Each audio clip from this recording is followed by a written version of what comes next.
ഒരു മണ്ടൻ അല്ലെങ്കിൽ ഒരു വിഡ്ഢി ലജ്ജിക്കത്തക്ക എന്തെങ്കിലും ചെയ്യുകയാണെങ്കിൽ അത് തൻ്റെ കർത്തവ്യമാണെന്ന് അവൻ എപ്പോഴും പ്രഖ്യാപിച്ചുകൊണ്ടേയിരിക്കും.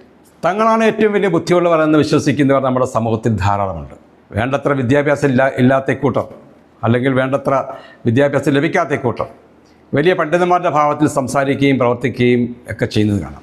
ഭൂമിക്ക് മുകളിലും താഴെയുമുള്ള ഏത് കാര്യത്തിലും ആധികാരികതയോടെ ഇടപെടാൻ തക്ക വിധത്തിലുള്ള പാണ്ഡിത്യം തങ്ങൾക്കുണ്ടെന്നാണ് ഇവരുടെ ധാരണ. ഗർവോടെ മാത്രമേ ഇവർ സംസാരിക്കുകയുള്ളൂ. അർഹതയില്ലാത്ത സ്ഥാനമാനങ്ങൾ ലഭിച്ചു കഴിയുമ്പോൾ വന്ന വഴിയും നിന്ന വഴിയും മറക്കുന്ന ഇവർ സമൂഹത്തിന് മുന്നിൽ അപഹാസ്യരായി മാറുന്ന പ്രവൃത്തികളും വാക്കുകളുമാണ് ചെയ്യുകയും പറയുകയും ചെയ്യുന്നത്. ഇവരുടെയൊക്കെ ന്യായീകരണം കേൾക്കുന്ന സമൂഹം ലജ്ജിച്ച് തല താഴ്ത്തുന്നത് ഇവർക്ക് വിഷയമല്ല. സമൂഹത്തിനാണ് ഇവരുടെ ഈ പ്രവൃത്തിയുടെ ലജ്ജ ഉണ്ടാകുന്നത്. ഉദാഹരണം പറയുകയാണെങ്കിൽ, ഉന്നത സ്ഥാനം അലങ്കരിക്കുന്ന വ്യക്തികൾ ആ സ്ഥാനത്തിന് അനുയോജ്യമായ പ്രവൃത്തികളും വാക്കുകളുമാണ് ചെയ്യേണ്ടത്. നാടിനും നാട്ടുകാർക്കും മാതൃകയാകേണ്ടവർ അഴിമതി നടത്തിയാലും പരസ്ത്രീ ഗമനം നടത്തിയാലും അതിനെ ന്യായീകരിക്കുന്നത് കാണുമ്പോൾ സമൂഹത്തിനാണ് ലജ്ജ തോന്നുന്നത് എന്ന് ഇവർക്ക് മനസ്സിലാകുന്നില്ല. ശുഭദിനം.